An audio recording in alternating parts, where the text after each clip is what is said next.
Today on Outside the Box Reviews, we are taking a look at the Universal Select, the Mummy figure, from Wave 1 of the Universal Monsters line. I've reviewed a good deal of these Universal Select figures in the past, but I'm just finally getting back to doing a few of the first ones. And looking back at it, Wave 1 was kind of an odd choice of characters. The Mummy, the Creature from the Black Lagoon, and the Wolfman, all famous Universal monsters, but not the most famous. They were definitely holding back on some of the more classic characters. And because this is an earlier figure, it lacks a little bit of articulation, it lacks some detail, but let's jump right in and take a look at him. I think one of the best things about this figure is his display base. It's just kind of a rectangular chunk of plastic, but it's very nicely detailed on the top with a sandy texture. We have 2 foot indentations where he actually stands with the pegs, but you can also see some extra little footprints sculpted into the surface, like he's walked there. Have a piece of shattered pottery over here. We have the box, and I think this is supposed to be the Scroll of Thoth or whatever that is used to resurrect him in the film, even though I don't remember that ever lying on the ground, but it's kind of a nice symbolism at least to the movie, and there's some decent detail. No actual writing on the scroll, but the box does have these little Egyptian figures in the corner, and a pretty nice paint job that kind of makes it look old and weathered. One thing I really like about the base as well is that back here you can see the sand almost kind of topples over the edge of the square platform, kind of making it look like it is actual moving sand, and it's simple, but I like it. As for the Mummy himself, I think the facial likeness could have been a lot better. It looks enough like Boris Karloff, but it's not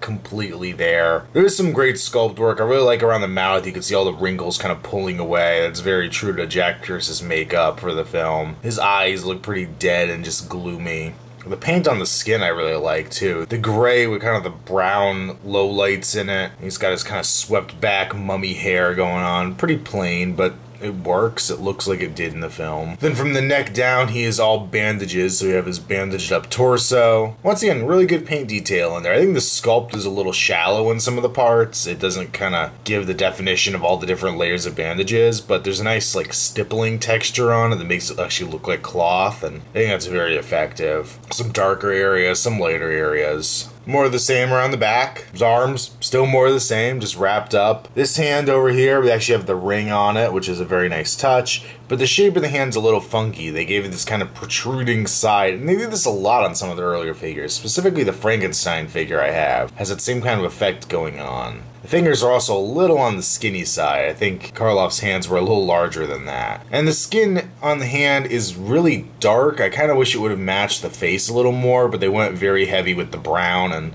less so with the gray. It's actually more of a flesh tone than a gray. His other hand, kind of more of the same, another kind of protruding lump on the side. Just a very odd looking hand. Coming down the body, there's more wrappings to the legs. It's decently done. There's a little like stray piece over here that kind of looks cool. And then the feet are all wrapped up. For articulation, he's pretty simple. He has a swivel at the neck, so he can look side to side, hindered by his collar. A pin sock in the shoulders, you can go forward and back, out to the side. And then there's a rotation at the wrist. Now, this hand moves just fine. His other hand, I had some problems with. I started rotating it and it felt like it was going, and it turned out it was just ripping off inside the joint. So mine actually has a pin that I put in there that I'm using to kind of replace that joint, allow it to have that same rotation, but it does tend to fall off a little bit now. But not a very posable figure anyway, so it's not like I'm moving him around all that much. So overall, my best assessment of this figure is I bought the wrong one. Diamond Select, Universal Select, they're known for doing these figures 2 different waves. They'll do the Toys R Us wave and they'll do the Comic Shop exclusive wave. The Comic Shop wave is more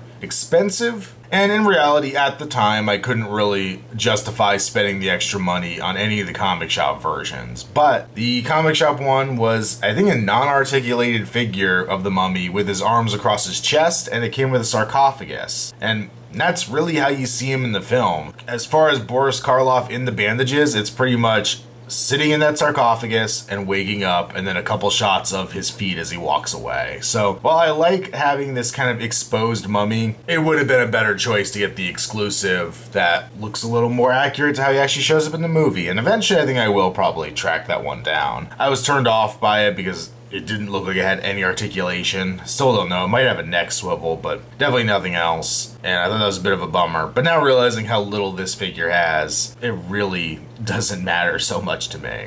As for this figure itself, I'm going to give it a very, very mild recommend. I'm actually really torn whether to recommend it or not, and it's just not bad enough to not recommend, but it's not great. There's nothing about this that I'm like, you need to go pick this up. If you're a huge Boris Karloff or if you're a huge Mummy fan, it's not even the best one you could get, at least from what I've seen. So there you go. It's not bad enough to not recommend, but it's not good enough to endorse wholeheartedly. Make sure you check me out on Instagram, using Outside the Box Reviews. Also check me out on Facebook, link below. And until next time, it's been another Outside the Box Reviews. Stay tuned for more to come.